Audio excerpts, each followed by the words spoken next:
adalah menyangkut dalam menstimulasi, memobilisasi, mengarahkan dan mengkoordinasi motif-motif dan kesetiaan orang-orang yang terlibat dalam usaha bersama. Kepemimpinan merupakan bagian dari fungsi manajemen yang letaknya sangat strategis dalam sistem kerja dan tanggung jawab pada sebuah organisasi.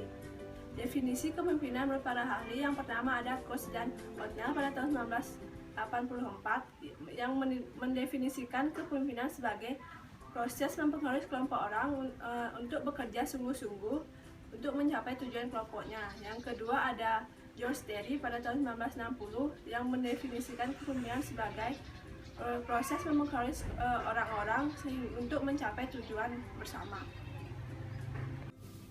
Nah, selain beberapa pakar tadi, terdapat juga dua pakar yang mendefinisikan kepemimpinan.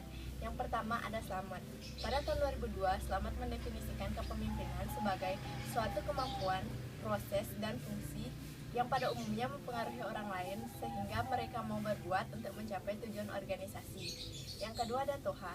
Toha pada tahun 1983 mendefinisikan kepemimpinan sebagai suatu aktivitas untuk mempengaruhi orang lain agar mereka mau diarahkan sehingga dapat mencapai tujuan organisasi. Nah, dari beberapa pendapat pakar tadi, maka dapat disimpulkan bahwa kepemimpinan adalah suatu usaha untuk menggerakkan, membimbing, memotivasi, dan bersama-sama memecahkan masalah untuk mencapai suatu tujuan organisasi. Selanjutnya, saya akan menjelaskan tipe-tipe kepemimpinan. Tipe-tipe kepemimpinan memiliki perbedaan antara pemimpin yang satu dan pemimpin yang lainnya. Menurut George R. Terry, tipe kepemimpinan dibagi menjadi 6, yaitu yang pertama, tipe kepemimpinan pribadi, atau yang disebut dengan personal leadership.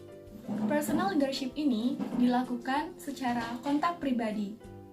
Petunjuk itu dilakukan dengan secara langsung atau secara lisan oleh pemimpin yang bersangkutan. Yang kedua, yaitu tipe kepemimpinan non-pribadi atau yang disebut dengan non-personal leadership. Non-personal leadership ini yaitu segala sesuatu kebijaksanaan yang dilaksanakan melalui bawahan atau media non-pribadi, baik rencana atau perintah, juga pengawasan. Lalu selanjutnya yang ketiga, yaitu tipe kepemimpinan otoriter.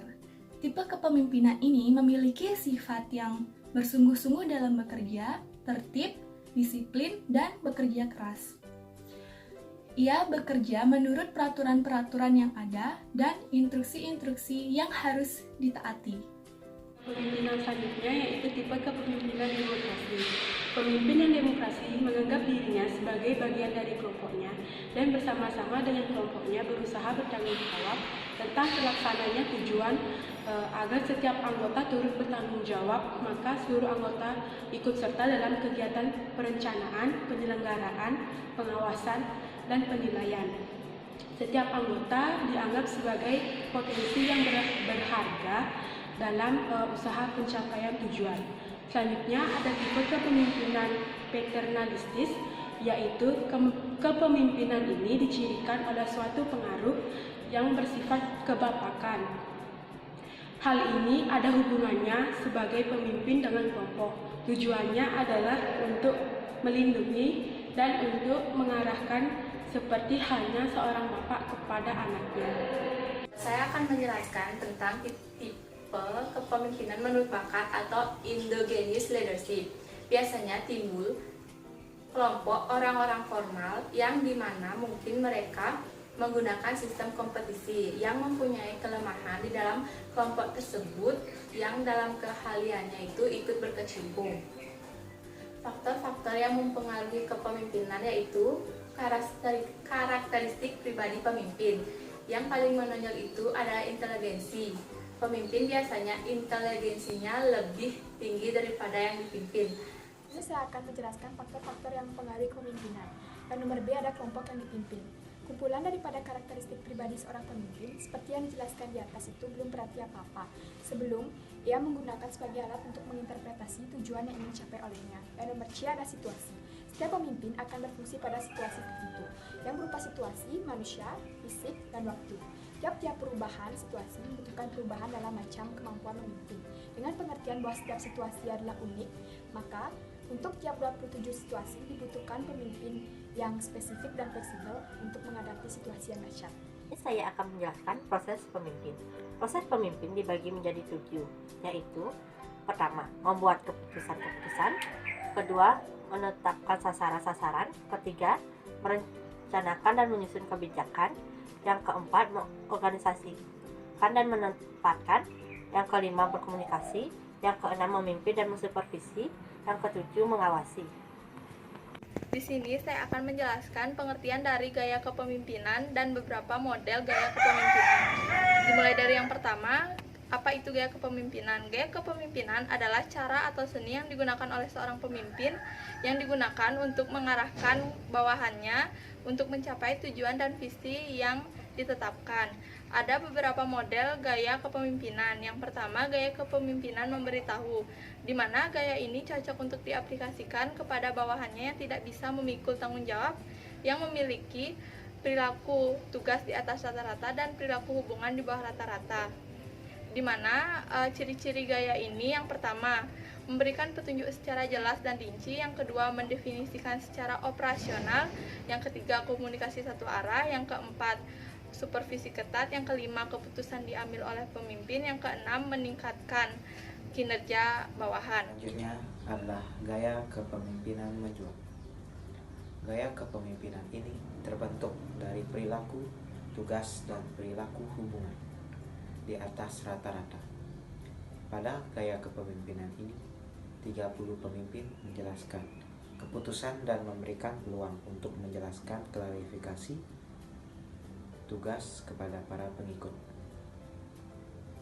Ciri-ciri gaya kepemimpinan ini adalah: yang pertama, menyediakan petunjuk mengenai siapa, apa, di mana, bagaimana, dan mengapa mengenai tugas atau perintah yang harus dilakukan para pengikut.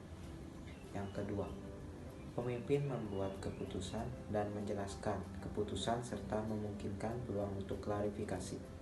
Yang ketiga, menjelaskan peran para pengikut. Yang keempat, mengajukan pertanyaan untuk mengidentifikasi level kemampuan. 62. Di sini saya akan menyampaikan materi tentang jenis-jenis gaya kepemimpinan. Dimulai dari nomor 3, yaitu gaya kepemimpinan partisipasi.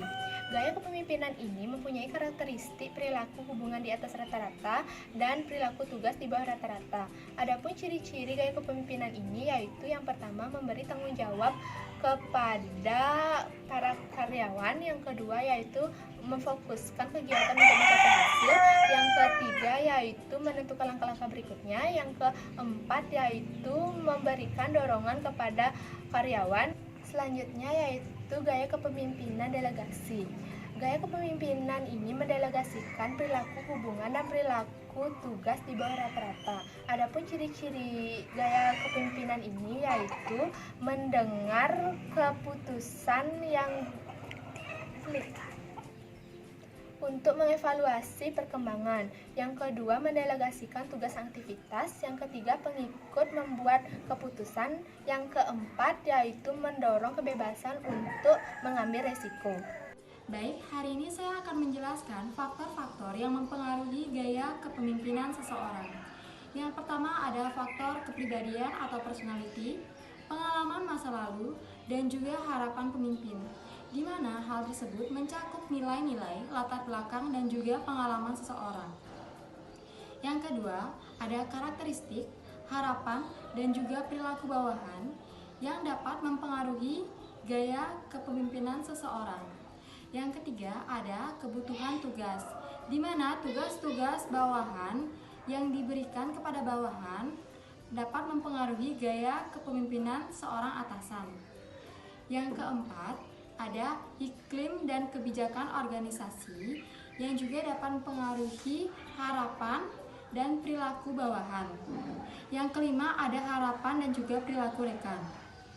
Berdasarkan faktor-faktor tersebut, dapat dijelaskan bahwa keberhasilan ataupun kesuksesan seorang pemimpin tidak hanya berasal dari diri, perilaku, ataupun sifat pemimpin tersebut, melainkan juga dipengaruhi oleh orang-orang sekitar ataupun perilaku sifat orang-orang sekitar seperti bawahannya. Selain itu, untuk tidak terjadi pertikaian pada saat melaksanakan tugas ataupun kegiatan, antara pemimpin dan juga bawahan harus memiliki sifat kedewasaan dan juga keluasan.